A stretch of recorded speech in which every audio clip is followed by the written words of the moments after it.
తెలంగాణ నేలల్లో పోషకాల స్థాయిని మనం గమనిస్తే గనక చాలా వరకు నత్రజని లోపము 93 నుంచి 100% మనం గమనిస్తా ఉన్నాము. భాస్వరం లోపం 11%. ఇందులో రెండో ప్రధాన పోషకమైన భాస్వరం గనక మనం తీసుకుంటే 53% నేలల్లో మన తెలంగాణలో అధిక భాస్వరం ఉన్నట్టు మనం గమనించాము. అదే పొటాషియం తీసుకుంటే 66% నేలల్లో అధిక పొటాషియం ఉంది. లోపం మాత్రం పొటాషియము 5% నేలల్లోనే తెలంగాణ నేలల్లో ఉన్నట్టు మనం గమనించాం. అదే సూక్ష్మ పోషకాలు తీసుకుంటే జింకు లోపము 28% నేలల్లో ఉన్నట్టు గమనించాము.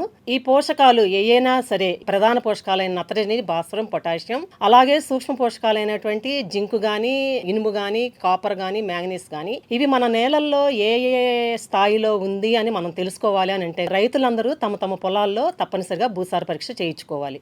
భూసార పరీక్ష చేయించుకుంటేనే మన పొలంలో ఏ ఏ పోషకాలు ఎంత స్థాయిలో ఉంది అనేది తెలుస్తుంది. మీరు మీ పొలాల్లో ఉన్న మట్టిని తీసుకెళ్లి భూసార పరీక్షా కేంద్రంలో ఇచ్చిన తర్వాత వాళ్ళు దానిని పరీక్ష చేసి మీకు భూసార పరీక్ష ఫలితాలు ఉన్న ఒక కార్డు ఇస్తారు. దాన్నే మనం సాయిల్ హెల్త్ కార్డు అంటాము.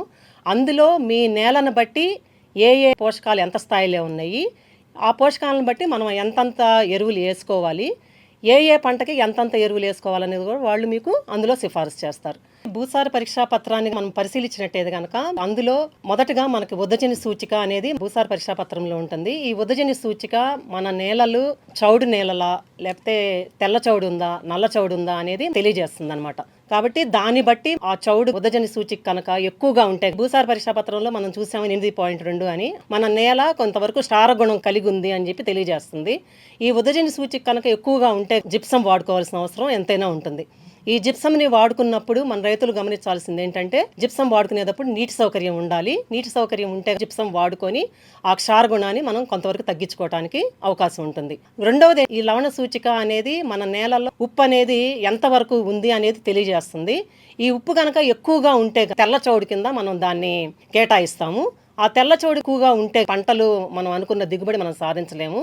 ఆ తెల్ల చౌడు అనేది ఇప్పుడు మీ భూసార పరీక్షా పత్రంలో చూసింది 0.17 ఉంది. అంటే తెల్ల చౌడు కిందకి రాదు. ఆ వాల్యూ 4 పైన ఉంటే ఇప్పుడు మనం ఆ నేలని తెల్ల చౌడు కింద కేటాయిస్తాము. అప్పుడు ఆ తెల్ల చౌడు ఎక్కువగా ఉంటే పొలంలో మడులుగా చేసుకొని నీళ్లు నిలవ ఉంచి ఒక 2-3 రోజులు ఆ నీటిని మనం తీసేయాలి.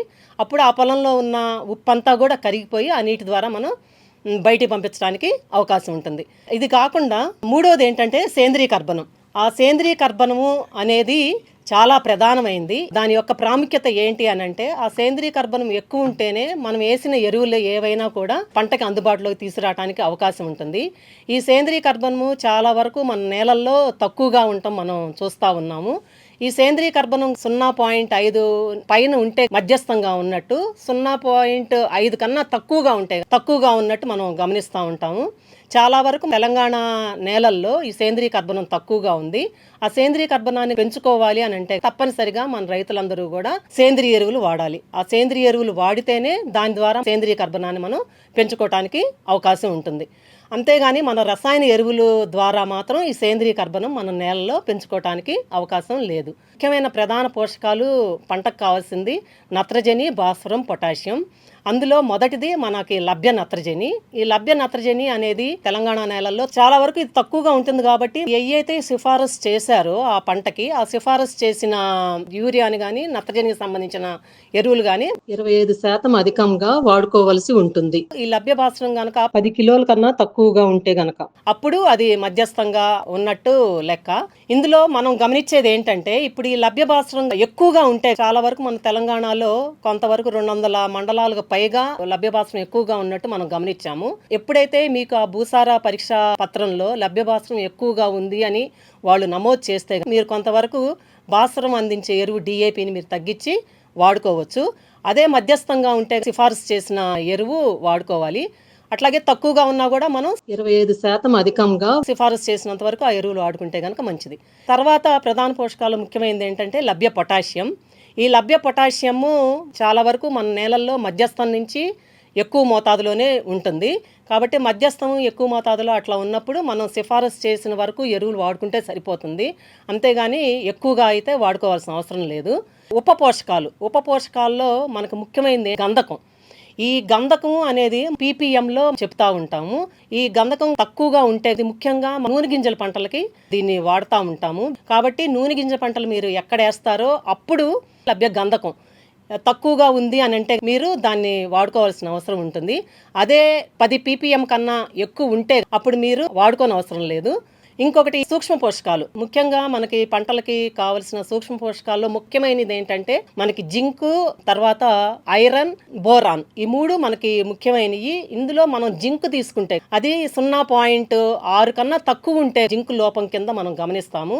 0.6 కన్నా ఎక్కువ ఉంటే నేలలో తగినంత ఉంది అని చెప్పని అర్థం చేసుకోవడానికి అవకాశం ఉంటుంది.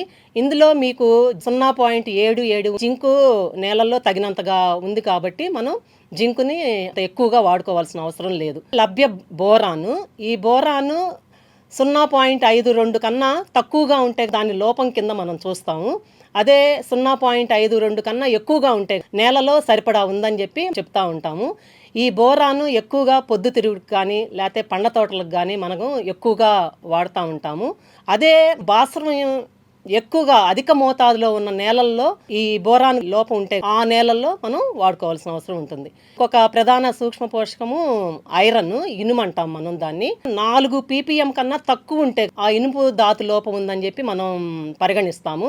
4 పీపీఎం కన్నా ఎక్కువ ఉంటే ఆ నేలల్లో తగినంత ఉంది అని చెప్పి మనం చెప్తాము. తెలంగాణలో గత 10 సంవత్సరాల్లో ఇనుపు ధాతు లోపం అంతగా మనం గమనించలేదు. ఈ మధ్య కాలంలో తెలంగాణ నేలల్లో కూడా మనం ఇనుపు ధాతు లోపము గమనిస్తా ఉన్నాము, ఒక 10 నుంచి 12% నేలల్లో. కాబట్టి మనం భూసార పరీక్ష చేసుకొని దాని ప్రకారం కనుక ఏ అయితే లోపాలు ఉన్నాయో అవి వాడుకుంటే కొంతవరకు దిగుబడులు సాధించడానికి అవకాశం ఉంటుంది. మ్యాంగనీసు, కాపర్ లోపం ఉన్నట్టు మన నేలల్లో గమనించలేదు. మీరు మ్యాంగనీస్ తీసుకుంటే అది 2 పీపీఎం కన్నా తక్కువ ఉంటే లోపం ఉందని చెప్పి మనం చెప్తా ఉంటాము. 2 పీపీఎం కన్నా ఎక్కువ ఉంటే మాత్రం తగినంత మ్యాంగనీస్ మన నేలల్లో ఉంది, దానివల్ల ఎలాంటి దుష్పరిణామాలు మనకి పంటకి ఉండదు అని చెప్పి గమనించాల్సిన అవసరం ఉంది. అట్లాగే లభ్య కాపర్ కూడా 0.2 కన్నా తక్కువగా ఉంటే ఆ లభ్య కాపరు మన నేలల్లో తక్కువ ఉంది అని చెప్పి మనం చెప్తాము. అదే 0.2 కన్నా ఎక్కువ పీపీఎం ఉంటే మన నేలల్లో తగినంతగా ఉంది అని చెప్పి మనం చెప్పడం జరుగుతుంది. కాబట్టి ఈ భూసార పరీక్ష ఫలితాల పట్టిక ద్వారా మనకి తెలిసేది ఏంటంటే మన నేలల్లో ఏ పోషకాలు ఎంతంత స్థాయిలో ఉన్నాయి, ఆ పోషకాలను బట్టి మనం ఏ పోషకాలు ఎంతవరకు వేసుకోవాలి, ఎంతవరకు తగ్గించాలి అనేది మనకి స్పష్టంగా తెలుస్తుంది. అలాగే చౌడు నేలలు ఉంటే ఏమైనా యాజమాన్య పద్ధతులు మనం పాటించి దాని ప్రకారం మనం పంట దిగుబడి పెంచుకుంటామా లేదా అనేది కరెక్ట్గా అవగాహన కలుగుతుంది. ఆ ఫలితాలను బట్టి వరి పంట తీసుకుంటే దాదాపుగా ఒక 28 క్వింటాలు ఒక ఎకరానికి రావాలంటే డిఏపి 1 సంచి, యూరియా 2 సంచులు, ఎంఓపి అంటే పొటాష్ మనం ఒక 20 కిలోల వరకు మనం వాడుకోవాలి.